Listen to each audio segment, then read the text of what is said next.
Kia ora, ko Sharon Holt tōku ingoa. Today's phrase is actually 3 phrases. It's always really good to scaffold your phrase off one word, and a lot of people already say ata Māori e. Ata, so this T is a t sound, not a t sound. Ata Māori e, ata Māori e, and that means the equivalent of good morning. And then ahi Māori e, if you don't already know that that's afternoon, is a way that you can say good afternoon. Ata Māori e, good morning.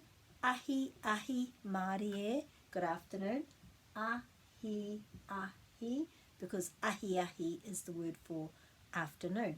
And then you could also say good evening, which is also good night. Pō Māori e, pō being night. Pō Māori e.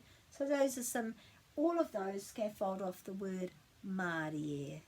Hopefully you'll be able to use them this week. Ka kite.